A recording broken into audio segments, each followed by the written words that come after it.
여러분 자신에게 스스로 물어보기 바랍니다. 나는 믿음이 강한 사람이십니까? 우리는 늘 자신이 믿음이 강하다고 생각합니다. 그런데 정말 우리는 믿음이 강한 자로 살고 있냐는 거죠. 항상 믿음이 강하다고 얘기하는데 우리가 이 선교 현장에 나가서 귀신을 쫓아낼 때 보면 무서워서 나 못하겠어요. 그래도 믿음이 너무 강하다고 생각하고 담대하게 나와서 기도도 않고 귀신을 쫓아낸다고 또 앞에 서 있습니다. 우리는 믿음이 강한 것인가? 오늘 이 본문은 믿음이 강한 우리는 이렇게 시작합니다. 그래서 믿음이 강한 자가 어떤 사람인지를 보여주고 있다고 보여집니다. 믿음이 강한 사람이십니까? 그렇다면 믿음이 강한 사람은 누구냐는 거죠. 누가 믿음이 강한 사람이냐는 거죠. 우리가 첫째로 2절을 보겠습니다.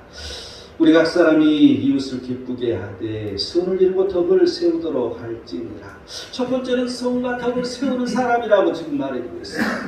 우리가 항상 선을 말하고 덕을 세우는 이런 말을 하는데 이런 선과 덕을 세우기 위해서는 여기서 단서를 달았습니다. 조건이 있는 거죠. 이웃을 기쁘게 할 때 선과 덕을 세우는 사람이 된다는 것을 우리는 알 수가 있습니다. 그렇다면 이웃을 기쁘게 하려면 어떻게 해야 되는 것인가? 1절은 말합니다. 믿음이 강한 우리는 마땅히 믿음이 약한 자의 약점을 담당하고 자기를 기쁘게 하지 아니할 것이라. 두 가지를 말해주고 있는데 약한 자의 약점을 담당하는 사람, 또 하나는 자기를 기쁘게 하지 않는 사람. 여러분 좀 정반대의 말씀, 상반대의 말씀이라고 보여집니다. 이 약한 자의 약점을 담당한다고? 이 약한 자의 이 약점을 왜 우리는 담당해야 되는 것인가? 왜 우리는 약한 자의 약점을 담당하라고 지금 말씀을 말해주고 있는 것인가? 고린도전서 9장 22절은 이 약한 자를 얻고 구원하기 위해서 우리가 약한 자를 담당하는 것은 약한 자를 위해서 내가 약한 자같이 되는 것은 그게 바로 이 약한 자를 얻기 위함이고 구원받기 위함이라고 말해주고 있습니다. 고린도전서 12장 22절은 더 약하게 보이는 지체가 여기나다는 거죠. 우리가 이 공동체의 지체로 지금 이 교회에 하는 그 교회는 그리스도의 몸인데 그리스도의 몸의 각 지체들이라는 것이죠. 손이고 발이고 머리고 눈이고 입이고 코고 그런데 더 약하게 보이는 지체가 여기나기 때문에 더 귀하게 여기라고 말하는 걸 볼 수 있습니다. 또한 고린도전서 22장 24절은 하나님의 몸을 거룩게 하여 부족된 지체에게 귀중함을 더하라고 하나님의 몸을 거룩게 하기 위해서 약한 자를 우리가 돌보라는 것이죠. 이런 의미를 여러분 잊어서는 안 될 것입니다. 그런데 이웃을 기쁘게 하려면 두 번째가 뭐라고요? 자기를 기쁘게 하지 않는 거라. 아니 우리가 나를 위해서 교회 나오는 거 아닌가? 아니 내가 이 교회에서 뭔가 나를 하나님 앞에 드러내고 나타내고 하나님 앞에 영광 돌리기 위해서 오는 거 아닌가? 그런데 이 상반된 말씀입니다. 왜 자기를 기쁘게 하지 않아야 되느냐고 지금 우리는 물어볼 수 있습니다. 고린도전서 10장 33절을 보면 모든 일에 모든 사람을 기쁘게 해야 된다는 거죠.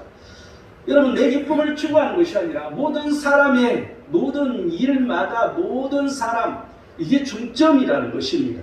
또한 많은 사람의 유익을 구하여 그들로 구원을 얻게 하기 위해서 항상 모든 사람 대다수의 사람들을 위하고 그들이 구원의 길로 갈 수 있도록 하기 위해서 내 기쁨을 추구하지 말라고 지금 말해주고 있습니다. 이 이웃을 기쁘게 하고 살려면 그렇다면 어떻게 살아야 되는 것인가? 갈라디아서 6장 2절은 서로 짐을 지라고 말합니다. 내 짐만 지고 가는 게 아니라 서로 무거운 짐들을 지어주는 거죠. 빌립보서 2장 4절에서 5절은 각각 자기 일을 돌볼 뿐더러 또한 각각 다른 사람의 일을 돌보아. 항상 내 일이 먼저인 것이죠. 여러분 내 일이 먼저잖아요. 항상. 그런데 그러면서도 또한 다른 사람 일도 돌보라는 거죠. 말을 잘못 생각하면 다른 사람 일만 하라는 그렇게 착각할 수가 있는데 그게 아니라 내 일이 당연히 첫 번째죠. 그런데 다른 사람 일도 동시에 가라는 거죠. 데살로니가서 5장 13절은 공기하고 격려하고 붙들어주며 모든 사람에게 오래 참으라고 말합니다. 항상 우리는 기다려주는 거예요. 우리 연약한 사람들, 믿음이 연약한 사람들을 그냥 불러서 혼내는 게 아니라 그냥 기다려주는 거죠. 그래서 믿음이 강화해지기를 우리는 늘 기도해주고 또한 목사님의 말씀을 통해서 점점 강해지기를 기다리는 것입니다. 우리는 늘 이러한 기다림이 있어야 됩니다. 또한 로마서 14장 1절은 믿음이 연약한 자들을 받되 그 형제를 비판하지 말라고 말합니다. 이 말은 무슨 말이냐면 무슨 말을 하더라도 믿음이 연약해서 하는 말이기 때문에 비판하지 말라는 거죠. 그런데 잘못된 것은 온유한 말로 지적을 해줘야 되겠죠. 이건 아니라고 말은 해줘야 되겠죠. 그런데 그걸 비난하고 비판하면 문제가 온다는 것입니다. 이 자기를 기뻐하지 않으면 어떤 현상이 나는 것인가. 오늘 본문 3절을 보면 그리스도께서 자기를 기쁘게 아니하셨나니 그리스도께서 자기를 기쁘게 하지 않으셨잖아요. 기록된 바 주를 비방하는 자들의 비방이 내게 미쳤나이다 함과 같으니라. 여러분 자기를 기쁘게 하지 않으면 어떤 현상이 일어났냐면 비방한 자들의 비방이 온다는 거죠. 그런데 왜 해야 돼? 좀 그런 생각이 들죠. 손해보는 거잖아요. 여러분 항상 하나님 말씀은 내가 현실 앞에서 손해보는 겁니다. 그런데 미래 앞을 내다보면 내게 큰 유익이 오는 것입니다. 나뿐만 아니라 모든 사람이 유익이 오는 것이죠. 왜 우리는 이러한 이 비방하는 자들의 이 비방을 받아야만 되는 것인가? 요한복음 6장 38절은 하나님의 뜻을 행하려 우리는 하나님의 뜻을 행하려 하기 때문에 당연히 대적자들이 생기는 것이죠. 그 비방하는 자들의 그 비방 이 결과는 어떻게 되는 것인가? 요한복음 8장 29절은 주께서 혼자 두지 않으셨다고 말합니다. 항상 우리를 혼자 내버려 두지 않으신다는 거죠. 함께 해주신다는 거야. 이 성과 덕을 세우는 사람이 믿음이 강한 사람이라고 했습니다. 이 성과 덕을 세우는 사람이 이웃을 기쁘게 하는 사람인데 이웃을 기쁘게 하려면 악한 자의 약점을 담당하고 자기를 기쁘게 하지 않아야 된다고 지금 말씀하고 있죠. 또 비방도 함께 받아야 된다고 말씀하고 있죠. 그렇다면 선은 무엇인가? 여러분 이 선이 무엇인가? 선을 우리가 이해하려면 선을 이해하기 위해서는 이 성경에서 말하는 선과 관계성을 서로 상호 관계성이 있는 이런 문장을 이런 성경을 찾아봐야 됩니다. 로마서 2장 7절은 참고 선을 행하여 그리고 영광과 존귀와 썩지 아니함을 구하는 자에게 영생으로 하시고 여러분 선은 영생과 상관성이 있습니다. 참고 선을 행해야 된다는 거죠. 그래서 구하는 자에게 영생이 있다는 거죠. 또 이제 이 에베소 2장 10절은 지으심과 상관성이 있습니다. 선한 일을 위해서 우리는 지으심을 받았다는 거죠. 또한 그렇기 때문에 우리 로마서 8장 28절 말씀처럼 그의 뜻대로 부르심을 입은 자들에게는 모든 것이 합력하여 선을 이룬다. 여러분 항상 그래서 우리는 합력하는 거예요. 선을 이루기 위해서. 로마서 7장 21절은 악과 상관성을 말해주고 있습니다. 선을 행하기 원하는 나에게 악이 함께 있는 것이로다. 여러분 항상 우리는 선을 행할 때 악이 공존하고 있습니다. 한순간에 우리는 선을 행하다 악으로 바뀌는 경우가 많이 있습니다. 늘 우리는 조심해야 됩니다. 그래서 이제 로마서 12장 21절은 악에 지지 말고 선을 악으로 이기라고 말합니다. 항상 악한 자들이 그냥 날뛰면 그냥 두고 그래 우리는 선한 자니까 하고 내버려 두는 게 아니라 우리는 선으로 악을 이기는 것입니다. 히브리서 13장 18절을 보면 선한 양심과 상관성이 있다는 걸 볼 수 있습니다. 우리는 항상 우리 안에 선한 양심이 있다는 이 사실, 이 양심이 나를 올바로 나를 바르게 바꿔주는 이런 역할을 한다는 거죠. 야고보서 4장 17절은 선을 행한 줄 알고도 행하지 아니하면 죄이니라. 여러분 선은 죄하고 관련성이 있다는 걸 알 수 있습니다. 선을 행하느냐 행하지 않느냐 여러분 이게 문제가 아니라 선은 죄냐 선을 행함으로 죄라고 행하지 아니함으로 죄가 되느냐 선을 행함으로 말이 갑자기 그러네 죄가 아니냐 우리는 이러한 주의 상관성을 우리는 기억해야 됩니다. 골로새서 1장 13절은 선한 일에 열매가 있다는 걸 말해주고 있습니다. 이 선은 열매와 상관성이 있는 거예요. 그냥 한번 대충 선을 행하고 마는 게 아니라 내가 적극적으로 선이라는 것은 앞장서 행함으로 열매를 주렁주렁 맺어야 되는 게 선이라는 것입니다. 또한 디모데전서 1장 18절은 선한 싸움을 싸우라고 말해주고 있습니다. 여러분, 이 선은 싸움과 관련성이 있습니다. 그냥 가만히 손 놓고 가만히 있는 게 승리 아니라 적극적으로 선을 위해서 싸워야 된다는 거죠. 또한 디모데후서 3장 17절은 모든 선한 일을 행할 능력을 갖추게 함이라고. 그게 뭐가? 성경이 우리가 선한 일을 행할 능력을 갖추게 하는 것이라는 거죠. 여러분, 이 능력과 상관성이 있는 게 선이라는 것을 우리는 알 수가 있습니다. 또한 베드로전서 3장 17절은 선을 행함으로 고난받은 것. 고난과 선은 상관성이 있습니다. 선을 행하면 반드시 고난이 우리를 스쳐간다는 것이죠. 그래서 갈라디아서 6장 9절은 선을 행하되 낙심하지 말지니 포기하지 아니하면 때가 이르리라고 말합니다. 반드시 때가 온다는 거죠. 우리가 선을 행할 때는. 또한 로마서 16장 19절은 너희가 선한 데 지혜롭고, 지혜와 상관성이 있는 걸 선은 지혜로 해야 돼요. 그냥 끝없이 우리가 베풀기만 한다고 되는 게 아니라는 것이죠. 지혜로 해야 돼요. 지혜로. 우리는 늘 이 부분, 이 지혜의 상관성이 있다는 부분을 기억해야 돼요. 그래서 로마서 12장 2절을 보면 하나님이 선하시고 기뻐하시고 온전한 뜻이 무엇인지 분별하라고 말해주고 있습니다. 항상 분별해야 되는 거죠. 이 믿음이 강한 사람은 선과 대물을 세우는 사람인데, 그렇다면 이제 선을 말했어요. 이제 덕은 무엇인가? 성도에게 덕은 무엇인가? 베드로전서 2장 9절은 너희는 택하신 족속의 왕같은 제사장이요 거룩한 나라요 그 소유가 된 백성이니, 그러면서 뒤에 뭐라고? 복음을 말해주고 있는데, 그의 기이한 볕에 들어가시니 아름다운 덕을 선포하게 하려 하심이라. 여러분, 이 덕이라는 것은 그리스도의 복음이라는 걸 알 수가 있습니다. 그리스도의 복음인 것이죠. 고린도전서 14장 12절은 교회의 덕을 세우기 위하여 그것이 풍성하기를 구하라. 그것은 영적인 걸 말해주고 있습니다. 영적인 게 풍성한 걸 우리는 구해야 된다는 거죠. 그래야 교회에 덕이 있다는 것입니다.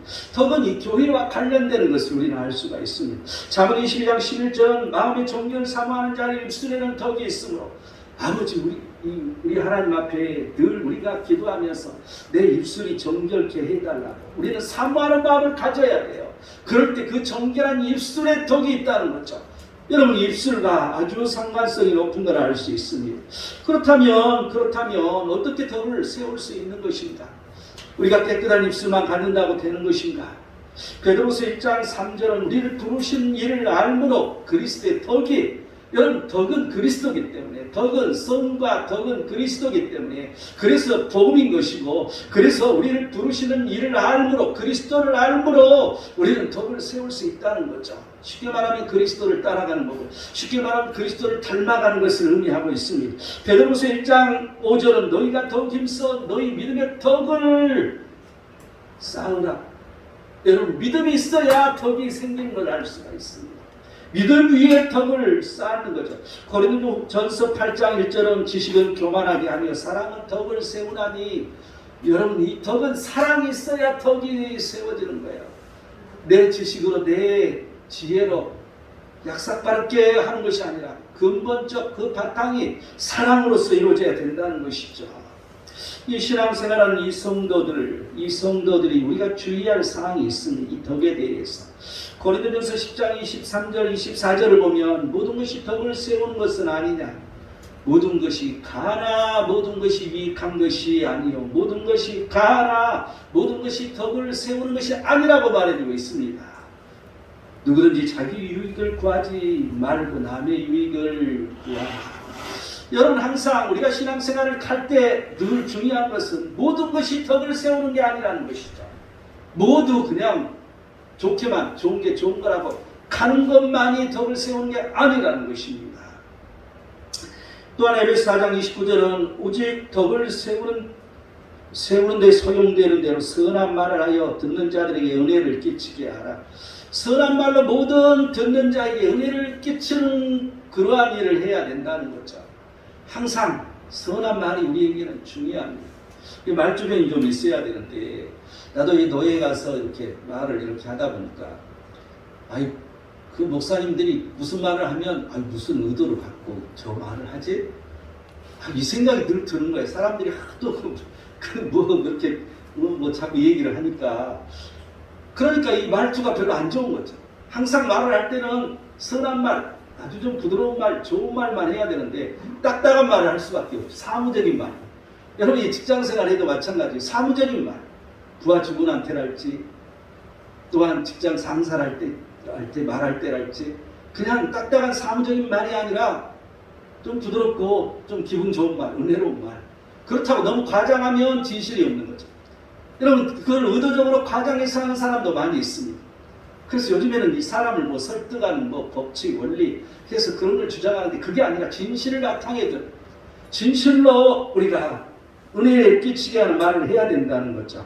또 고린도전서 14장 17절은 너는 감사를 잘하였으나 그러나 다른 사람은 덕을 세움을 받지 못하리라. 여러분 나 혼자 신앙생활 잘한다고 다른 사람이 덕을 세움을 받는 건 아니라는 거죠. 여러분 나 홀로 똑똑이들이 너무 많습니다. 교회에 이렇게 큰 교회 가보면. 그래서 자기 혼자 잘난 것이죠. 자기 혼자만 그냥 신앙생활 열심히 하고, 하나님은 자기 하나님이야 다른 사람이 하나님은 아닌 것이죠. 여러분 하나님은 모든 사람이 하나님이고요. 나의 하나님만 하나님이 아닌가. 골고루 모든 사람을 하나님은 바라보고 계시는 거죠. 그렇기 때문에 우리는 늘 나 혼자만 신앙생활을 해서는 안 되는 거예요. 우리가 그 덕을 세움으로 많은 사람들이 신앙의 깊이가 깊어지도록 그렇게 만들어 가는 거죠. 이 믿음이 강한 사람은 비방이 온다고 말했잖아요. 이 비방이 오면 우리는 대처할 능력이 또한 있어야 되는 것이죠. 이 믿음이 강한 사람이십니까? 믿음이 강한 사람은 누구입니까? 두 번째 4절을 볼까요? 무엇이든지 절에 기록된 바는 우리의 교훈을 위하여 기록된 것이니 우리로 하여금 인내로 또는 성경의 이로로 소망을 가지게 함이니라. 두 번째는 인내와 이로로 소망을 가진 사람이에요. 여러분 이 신앙생활이라는 것은 궁극적인 목적은 소망인 거야. 신은 믿을, 아는, 바라는 거잖아요. 소망이잖아요. 믿음과 소망인 거예요. 그런데 그 모든 것들이 사랑 바탕 위에 이루어져야 되는 걸 말해주고 있는 거죠. 여러분 이러한 이 소망을 갖는 자 이 갖기 위해서는 인내가 필요한 거죠. 또한 항상 위로가 필요한 거예요. 그 위로가 하나님의 말씀이라는 것입니다. 항상 하나님 말씀이 우리를 주장해야 됩니다. 항상 하나님 말씀이 내게 위로가 돼서 내게 그 말씀을 붙들고 눈물을 흘릴 수 있는 그런 은혜가 충만해야 됩니다. 여러분 말씀이 내 안에 들려지십니까? 여러분 내 말씀이 하나님의 말씀이 내 안에 들려질 때 내 안에서 요동치는 그런 감동이 있습니까? 또한 눈물이 흘려지는 이러한 일들이 있습니까? 여러분 이러한 것들이 없다면 그 믿음에서 뭔가 문제가 있다고 보여집니다. 이 인내와 위로를 받는 사람은 소망을 갖고 살 수밖에 없는데 어떤 소망이냐는 것이죠. 여러분 우리에게 소망은 무엇입니까? 구원이잖아요. 그 구원받기 위해서는 뭐가 필요한 거죠? 부활인 거예요. 부활. 예수 그리스도께서 하나님의 능력으로 부활하신 것처럼 우리 또한 하나님의 능력으로 부활을 해야 돼. 우리가 죽으면 부활해야 되는 거죠. 이 부활이 없으면 우리는 구원이 없는 거예요. 여러분 너무나도 중요한 단어인데 별로 사용하지 않습니다. 우리의 소망은 부활인 것입니다. 우리의 소망은 구원이기 때문에 부활인 것이죠. 그렇다면 부활은 무엇인가요?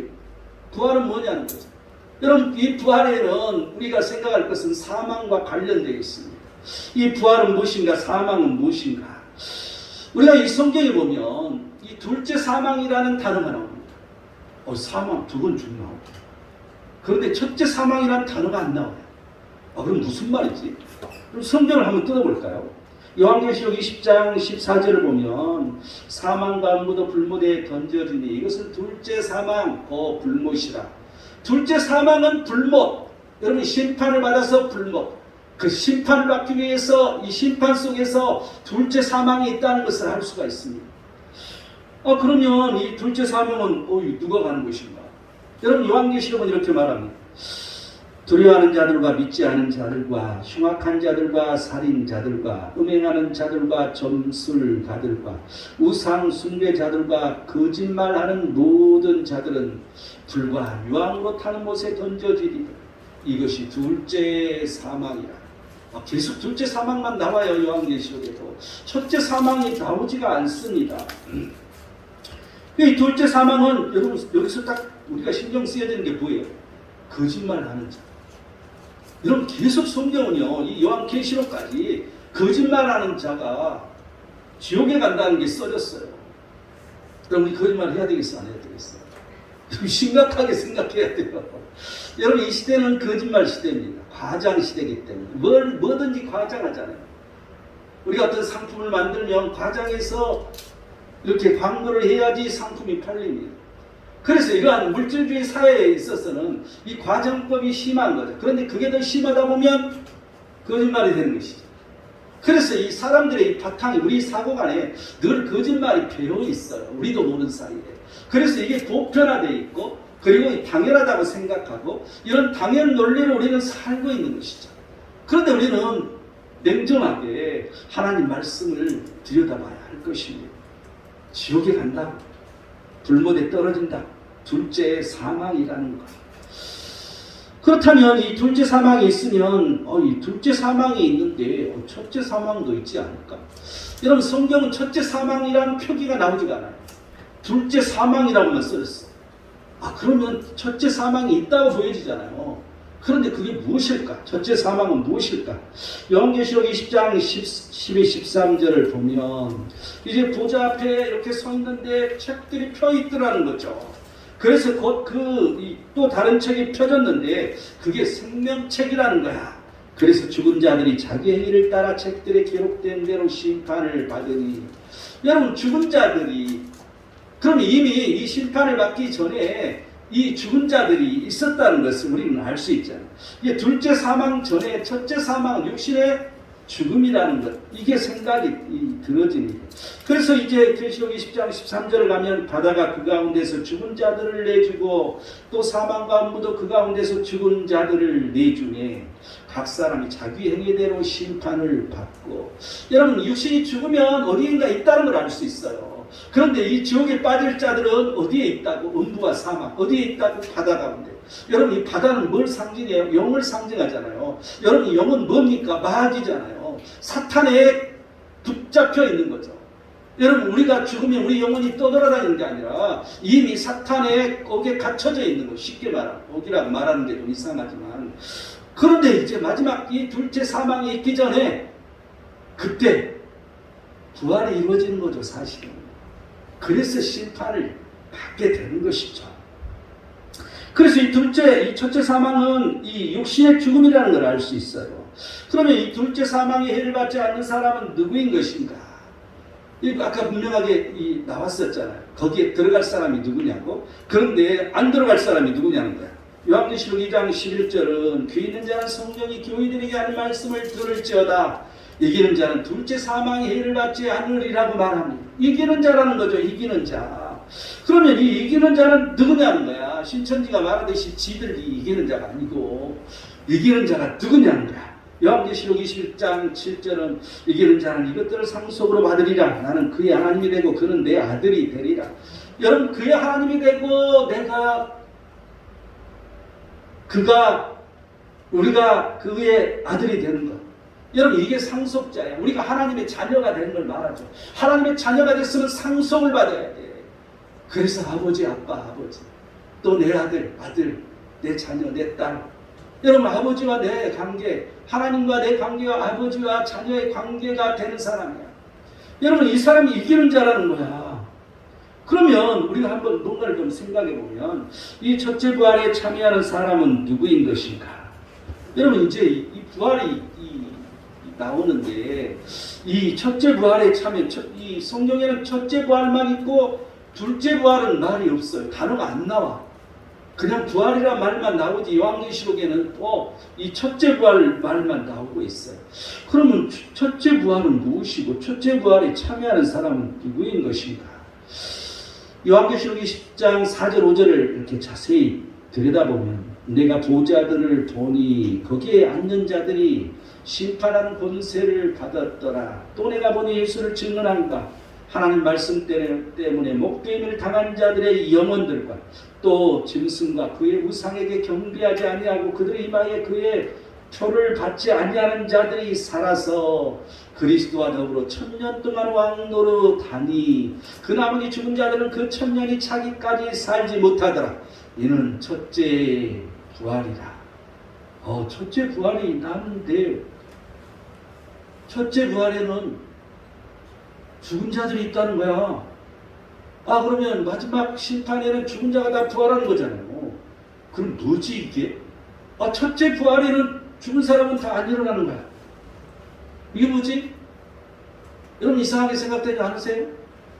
그런데 뭐라고 써졌어요?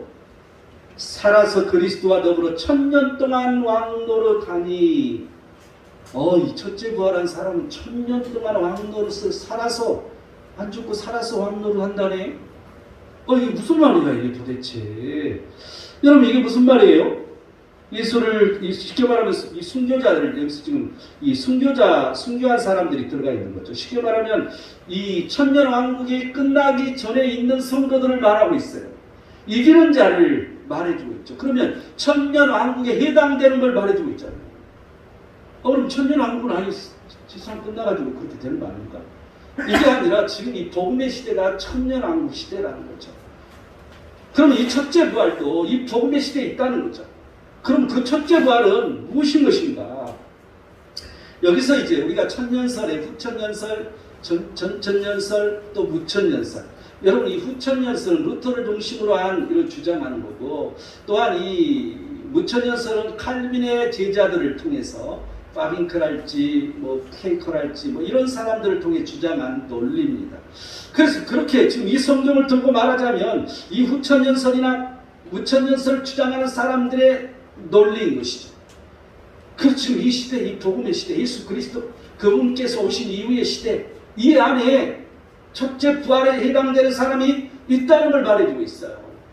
여러분 이 첫째 부활에 참여하는 사람, 그게 이제 쉽게 말하면 복음 때문에 순교한 사람, 짐승과 그의 우상에 경배하지 않는 사람, 짐승의 이마에 손에 그의 표를 받지 않는 사람, 이게 첫 번째 해당되는 거잖아요.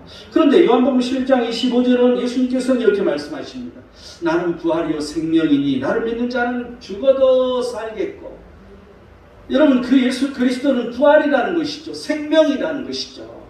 또한 요한복음 3장 3절을 보면 예수께서 대답하여 이르시되 진실로 진실로 내게 이르노니 사람이 거듭나지 아니하면 하나님 나라를 볼 수 없느니라.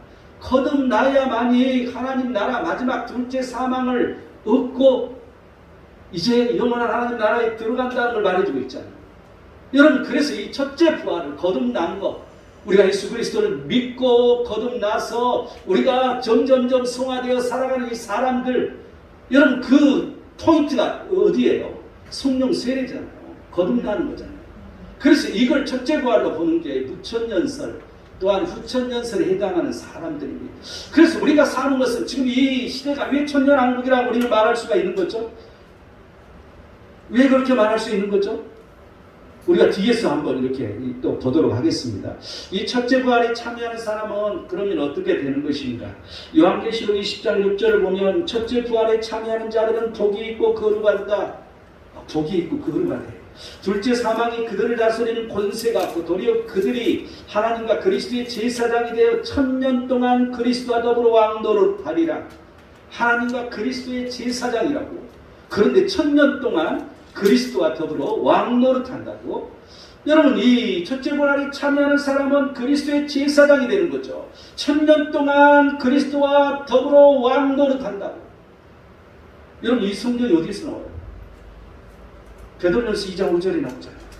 너희는 산돌같이 신령한 집으로 세워지고 예수 그리스도로 말미암아 하나님이 기쁘시게 받으실 신령한 제사를 드릴 거룩한 제사장이 될지니라.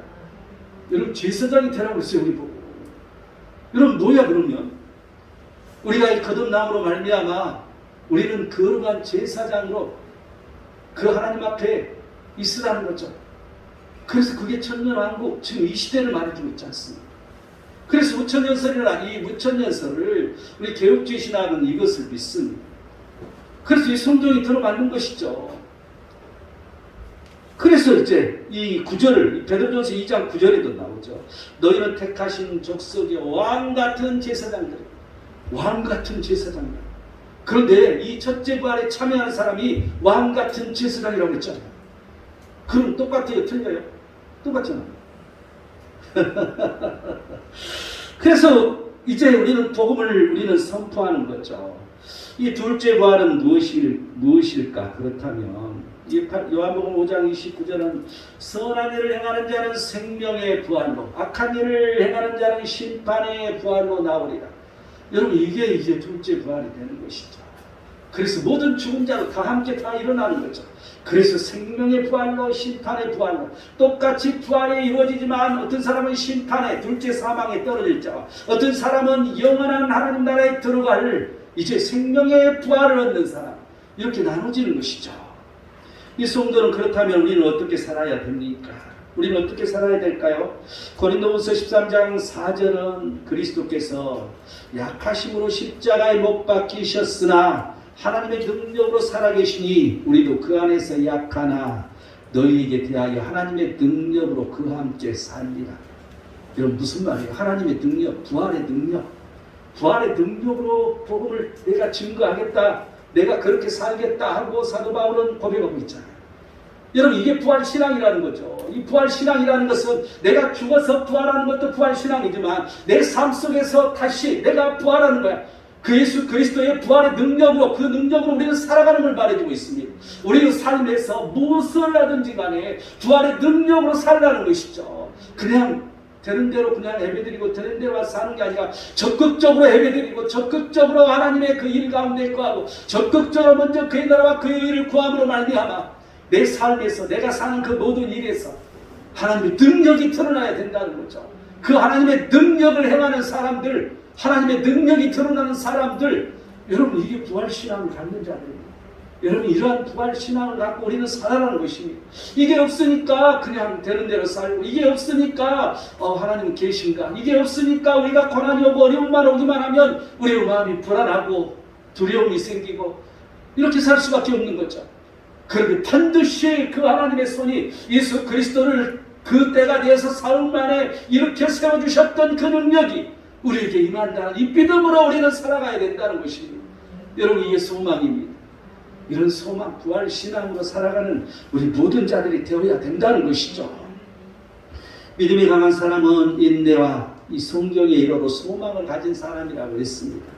이 부활 소망을 가지고 부활 신앙으로 사는 것이 그게 바로 소망을 가진 사람이라는 것을 여러분 잊지 마시기 바랍니다. 믿음이 강한 사람이십니까? 믿음이 강한 사람은 누구입니까? 세 번째 마지막 6절을 볼까요? 한 마음과 한 입으로 하나님 고 우리 주 예수 그리스도의 아버지께 영광을 돌리게 하려 하노라. 믿음이 강한 사람은 누구입니까? 세 번째, 한 마음과 한 입으로 하나님께 영광을 돌리는 사람. 우리가 항상 한 마음 한 입이어야 된다는 거죠. 이 한 마음과 한 입이 되게 하려면 그러면 어떻게 해야 되는 것인가? 5절을 볼까요? 이제 인내와 위로의 하나님이 너희로 그리스도 예수를 본받아 서로 뜻이 같게 하여 주사. 여러분, 이 한 입과 한 입이 되게 하려면 첫째, 위로의 하나님이 계셔야 되잖아요. 두 번째는 그리스도를 본받는 일이 있어야 되잖아요. 세 번째는 서로 뜻이 같게 하여 주는 것, 그런 일이 일어나야 되잖아요. 여러분, 이 뜻이 같게 하는 게 내가 하는 게 아니라 누가 해줘? 하나님. 내가 하는 게 아니라 누구를 통해서 그런 일이 생겨? 그리스도 예수를 통해서. 여러분, 그래서 오직 우리는 그리스도 예수로 하나가 되어야 되는 거야. 오직 예수 그리스도 그 이름으로 우리는 한 뜻을 가져야 된다는 걸 의미하고 있어요. 이 한 마음과 한 입이 되게 하려면 이 의미는 어떤 의미를 가지고 있는 것일까? 빌립보 4장 2절은 주 안에서 같은 마음을 품으라고 말합니다. 항상 예수 그리스도 안에서 같은 마음이라는 거죠. 그러지 않기 때문에 늘 교회가 분란이 있다는 것입니다. 이스바냐 3장 9절은 입술을 깨끗하게 하여 하나님의 이름을 부르며 한 가지로 섬기게 하라. 여러분 입술을 깨끗하게 정결케 그리스도 안에 있기 때문에, 또한 하나님의 이름을 부른다는 거죠. 그리스도 안에 있기 때문에, 또한 한 가지로 섬기게 한다는 거죠. 오직 그리스도이기 때문에, 또한 사도행전 4장 24절은 한 마음으로 하나님께 소리를 높여 이르되 대주제여 천지와 바다와 그 가운데 만물을 지으신 이시여. 여러분 하나님 앞에 영광 돌리는 장면이잖아요. 한 마음으로 소리 높여서 영광을 돌리는 거라는 거죠. 또한 사도행전 4장 32절은 한 마음과 한 뜻이 되어 모든 물건을 서로 통용하고 자기 재물을 조금이라도 자기 것이라고 하는 이가 하나도 없더라. 여러분 이게 너무 심화돼서 말하면 공산당이 되는 거예요. 다음에 6.25 전쟁 때 이 북한에서 이렇게 이 남침을 해서 목사님들, 많은 목사님들 납치해 갔잖아요. 그런데 어느 목사님이 이제 그 인민군 이제 상당히 높은 사람이지, 이제 그 사람 앞에서 이제 심판을 받는 거야. 근데 그 인민군 그 높은 사람이 그러더래. 당신은 어떤 성경 구절을 가장 좋아하나? 그래서 언뜻 이 성경 구절이 생각나더라는 거야. 그래서 이 성경 구절을 말했더니 목사 동무는 우리하고 갔어. 그러고 저 수평시켜주더래. 근데 그 인민군도 뭔가 성경을 읽어본 사람이고 살려주기를 싶었던 그런 마음이 있었던 사람인 거죠. 그래서 그걸 핑계로 살려준 거예요. 그 목사를. 이 목사 동무는 우리하고 갔어. 여러분 이게 이렇게 해야 돼. 이게 너무 심하게 해서 그냥 돈 빌려갖고 돈도 안 주고 하나님께 그렇게 살라고 그랬는데 그거 줘야지. 이러면 큰일 나는 거야 이거. 이 시대는 그런 시대가 아니에요. 이 성이 있는데 성이. 이 믿음이 강한 자이십니까? 믿음이 강하다면 우리는 주 안에서 같은 마음으로 입술을 깨끗하게 하여 하나님을 한 가지로 섬기고 한 마음으로 영광 돌리고 한 마음과 한 뜻으로 서로 섬겨야 된다는 것입니다. 결론을 맺겠습니다. 7절을 보면 그러므로 그리스도께서 우리를 받아 하나님께 영광을 돌리심과 같이 너희도 서로 받으라. 여러분 믿음이 강한 사람이십니까? 믿음이 강한 사람은 누구라고 그랬어요? 이 복음을 위해서 서로를 위해서 성과 대국을 세우는 사람이라고 그랬잖아요. 인내와 성경 이러로 부활 신앙의 하나님의 능력을 가져야 된다고 그랬잖아요. 여러분 갖고 싶어요? 안 갖고 싶어요? 당연히 가져야 되죠. 한 마음과 한 입이 되어 하나님께 영광 돌리는 사람이어야 된다는 것입니다. 그리스도께서 우리를 받으신 것처럼 우리도 서로를 받아서 하나님께 영광 돌려야 하는 것입니다. 이러한 부활신앙으로 축복받는 항상 미래가 열리고 그 미래가 하나님의 능력으로 가득 차서 형통한 은혜가 충만하기를 축원합니다. 기도하겠습니다. 하나님 오늘 또 말씀하시니 오직 예수 그리스도 그 하나님을 주여 그 음부에서 사흘 동안 버려두시고 그 사흘이 지난 사흘 때에 하나님께서 부활하시게 하신 것처럼 아버지 우리의 삶의 부활의 능력이 우리 하는 그 모든 일들마다 먼저 그의 나라와 그의 의를 구함으로 말미암아 그 부활의 능력이 늘 그 하나님을 구하는 데서부터 우리의 삶에 하는 모든 일에 이르기까지 그 부활의 능력으로 우리가 살게 하시옵소서. 그 부활의 능력을 우리에게 허락하시옵소서. 거룩하신 예수 그리스도의 이름으로 기도드립니다. 아멘.